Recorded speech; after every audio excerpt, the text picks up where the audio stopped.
5 de enero de 2021, Washington, D.C. El frío nocturno recorría las calles semivacías, empujando la mayoría de transeúntes hacia casa antes de tiempo. La ciudad, tan acostumbrada al ruido político y a la presencia de funcionarios, parecía respirar con un ritmo tranquilo y rutinario. Eran las 7:34 de la tarde cuando una cámara de seguridad, instalada en la esquina de First Street y North Carolina Avenue, captó algo que en ese instante no llamó la atención de nadie. Una figura solitaria, delgada, envuelta en una sudadera gris, mascarilla oscura y guantes. El caminante avanzaba con pasos que parecían rápidos, pero no apresurados, más bien movimientos controlados, casi coreografiados, como si cada paso estuviera siendo medido y recalculado sobre la marcha. Llevaba una mochila negra colgando ligeramente de un hombro.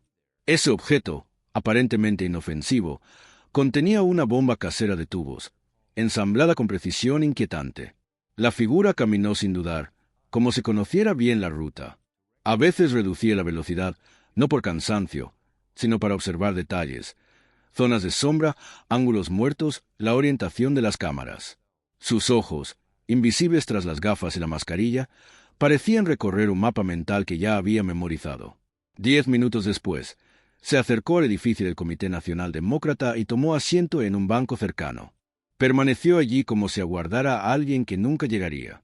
No hablaba, no miraba el teléfono, no aparentaba nervios. Su quietud era desconcertante. A las 7:54, en un movimiento fluido, casi discreto, se inclinó, abrió la mochila con precisión calculada y colocó el dispositivo explosivo debajo del banco. Lo hizo sin temblar, sin mirar alrededor de forma evidente. Un gesto breve y silencioso. Luego, como si la acción hubiera sido rutinaria, se levantó y se alejó caminando con la misma calma con la que había llegado. 22 minutos después, a las 8:16 de la noche, la figura reapareció a unas cuadras de distancia, en un callejón poco transitado detrás de la sede del Comité Nacional Republicano. Allí dejó una segunda bomba. No corrió, no titubeó, no miró atrás. Tras depositar el dispositivo, se ajustó la mochila vacía y emprendió la marcha hacia la oscuridad, perdiéndose entre las sombras de las casas que bordeaban Rumsey Court a las 8:18. Esa sería la última vez que una cámara lo captaría. Esa noche, nadie supo lo cerca que estuvo la ciudad de una tragedia. Esas dos bombas, ambas completamente funcionales, habrían podido matar a cualquiera que pasara cerca. Por suerte, no ocurrió. Pero el peligro que representaba el desconocido apenas empezaba. Lo más inquietante fue lo que vino después. El sospechoso pareció esfumarse de la ciudad como si jamás hubiera estado allí. No había rostro, ni huellas, ni ADN, ni testigos que pudieran describir algo más que una sudadera. La investigación que comenzó esa noche se convertiría en una de las más extensas, frustrantes y misteriosas que enfrentaría el FBI en años recientes. 5 años, miles de horas de vídeo, más de 1000 entrevistas, programas avanzados de análisis y millones de líneas de datos. Todo eso, y aún así, nada parecía acercarlos al nombre detrás de aquella sudadera gris. La mañana del 6 de enero comenzó con la rutina habitual del centro de Washington. Empleados federales, trabajadores del Capitolio, periodistas, guardias, repartidores. Un día laboral como tantos otros.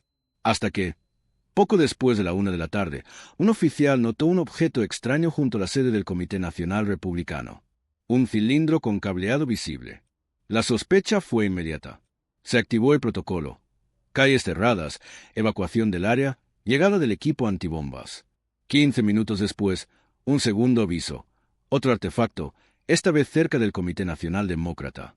Las similitudes eran innegables. 2 artefactos, 2 sedes rivales, colocados con menos de media hora de diferencia. Horas más tarde se confirmaría un detalle escalofriante. La vicepresidenta electa, Kamala Harris, había estado tan cerca como 6 metros de la bomba del RNC horas antes, sin saberlo. Mientras tanto, a pocas cuadras, el Capitolio se convertía en epicentro del caos.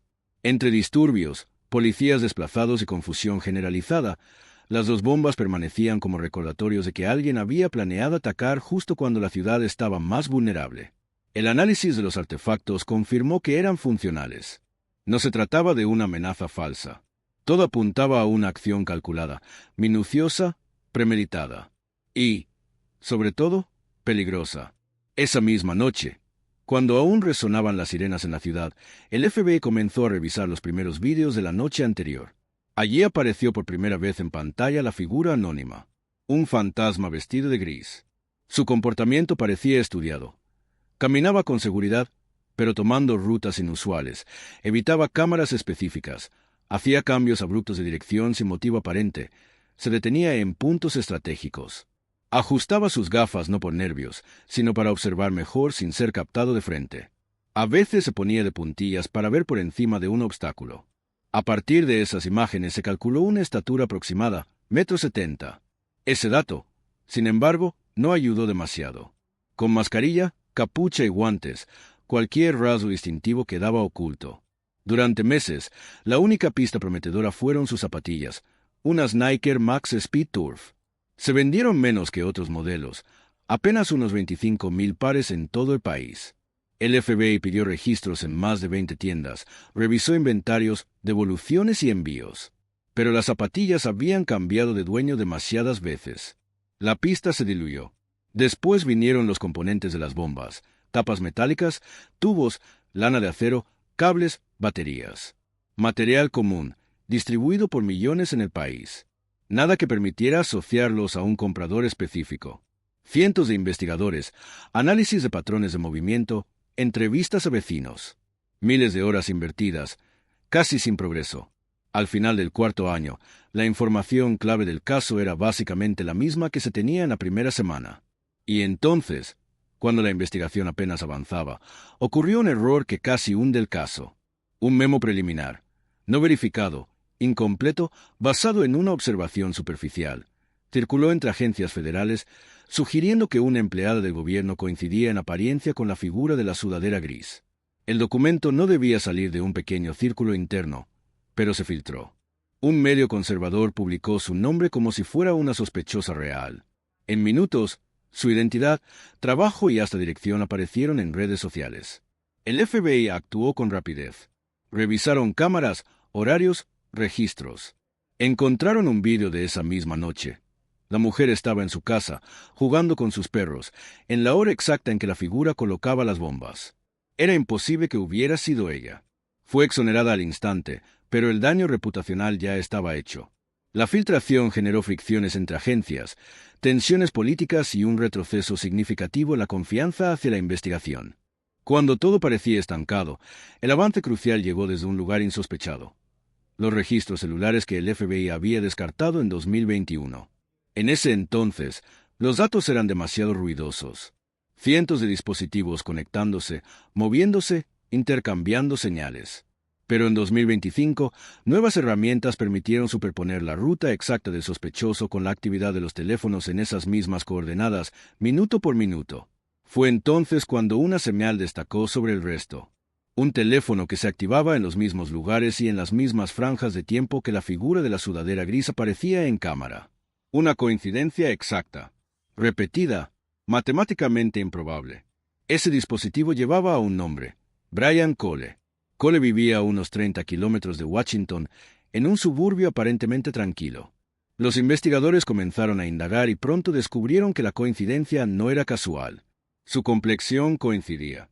Su forma de caminar, también, y luego apareció la prueba más contundente, sus compras.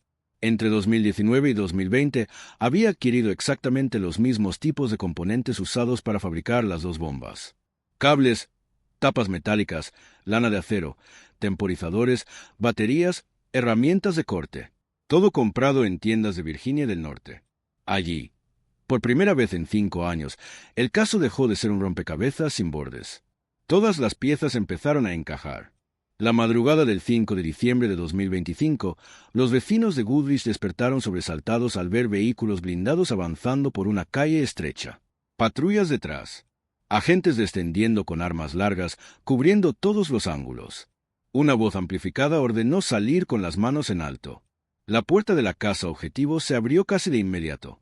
Brian Cole Jr. salió sin oponer resistencia. Ni un gesto de sorpresa, ni un intento de huir.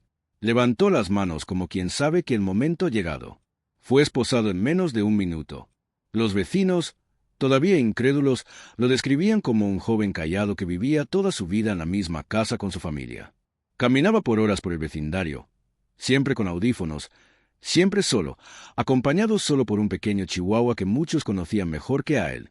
No tenía amigos, ni participaba en actividades comunitarias, ni socializaba con nadie. Trabajaba en la modesta agencia de fianzas de su familia realizando tareas básicas, papeleo, recados, búsquedas rutinarias en un sistema. Nunca generó problemas. No tenía antecedentes, ni infracciones, ni reportes de mal comportamiento. Para muchos, simplemente no existía en el día a día del barrio.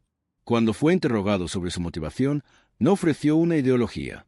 No mencionó nombres de políticos, ni bandos, ni causas.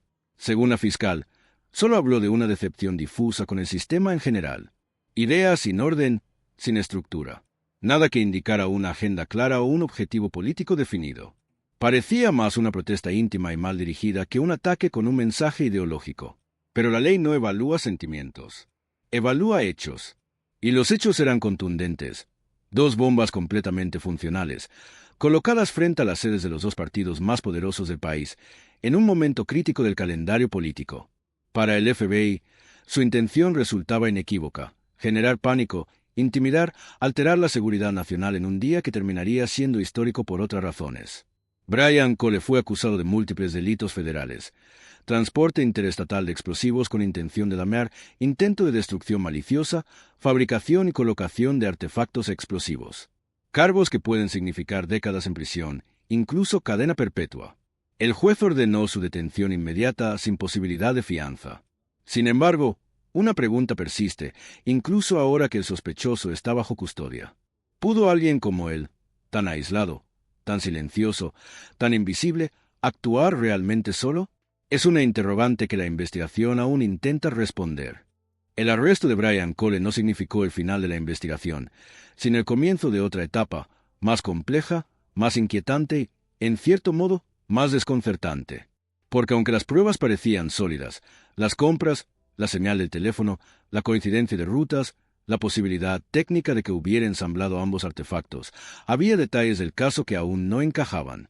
Y el FBI, más que nadie, sabía que cerrar un caso demasiado rápido puede ser tan peligroso como no resolverlo. En los días posteriores a la detención, agentes federales revisaron de arriba abajo la casa de los Cole. Entraron con guantes, cámaras, contenedores numerados. Catalogaron cables, dispositivos electrónicos, discos duros, herramientas, cuadernos, cualquier cosa que pudiera revelar indicios de fabricación de explosivos o planificación del crimen.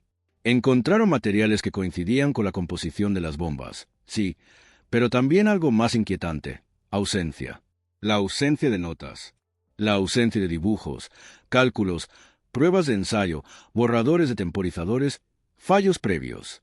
La clase de cosas que casi cualquier fabricante de explosivos, incluso un amateur, deja atrás. Era como si la planificación de los artefactos hubiera ocurrido fuera de esa casa, fuera de su computadora, fuera de su vida cotidiana.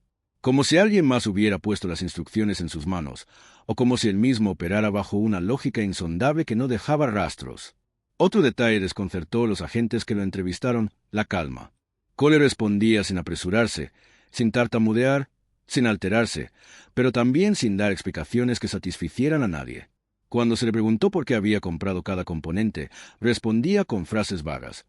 Por curiosidad, para un proyecto que no funcionó, eran útiles para cosas diversas. Ninguna respuesta tenía la contundencia que un fiscal desea, pero todas podían pasar, técnicamente, como explicaciones plausibles. Y lo más desconcertante, nunca preguntó qué evidencia tenían contra él. Nunca quiso saber quién lo había delatado ni cómo lo habían identificado. Era como si ya lo supiera, como si lo hubiera aceptado mucho antes del amanecer en que los vehículos blindados llegaron a su calle. Mientras tanto, en los laboratorios forenses, un descubrimiento empezó a levantar preguntas. Los cables usados en las bombas tenían una característica muy sutil en el aislamiento plástico, una marca casi microscópica que indicaba un lote específico distribuido por un proveedor que no coincidía con ninguno de los lugares donde Cole había comprado sus materiales. Aquello, por sí solo, no absolvió a nadie, pero abrió la posibilidad de que hubiera más manos involucradas, o incluso que alguien hubiera fabricado parte del material sin que Cole lo supiera. La fiscalía, sin embargo, continuó avanzando. Cole fue presentado ante un tribunal federal para su audiencia preliminar. La sala estaba casi llena: periodistas, analistas, ciudadanos curiosos.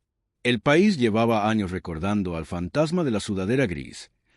Verlo por primera vez sentado frente a un juez resultó casi anticlimático. Era un joven delgado, cabello corto, mirada baja. No tenía el semblante de un conspirador ni la actitud desafiante de alguien con intenciones ideológicas. Solo parecía cansado.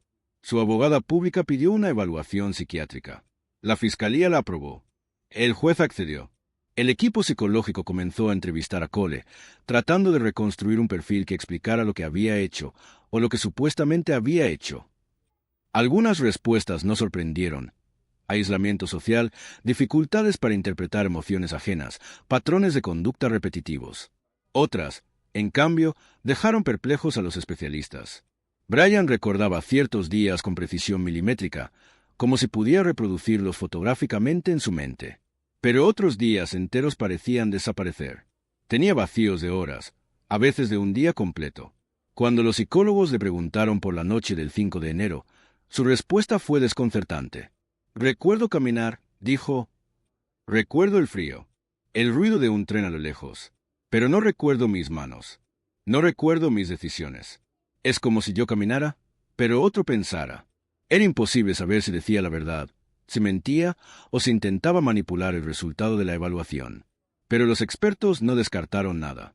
El patrón podía encajar con disociación, con una forma de estrés crónico o con una mente entrenada para compartimentar recuerdos, aunque esa última posibilidad pertenecía más a la ficción que a la realidad. Paralelamente, otro hilo de la investigación tomó fuerza. Al analizar más profundamente los datos celulares, los analistas descubrieron conexiones entre el teléfono de Cole y otros dispositivos que, durante los días previos al 5 de enero, se habían movido por áreas específicas de Washington. Zonas de oficinas, estacionamientos, caminos con cámaras ciegas. No estaban cerca de Cole físicamente, pero sus patrones parecían casi acompañarla a distancia, como si fueran sombras supervisando sus rutas. La pregunta que comenzó a recorrer los pasillos de la agencia fue una que nadie se había atrevido a formular durante 5 años.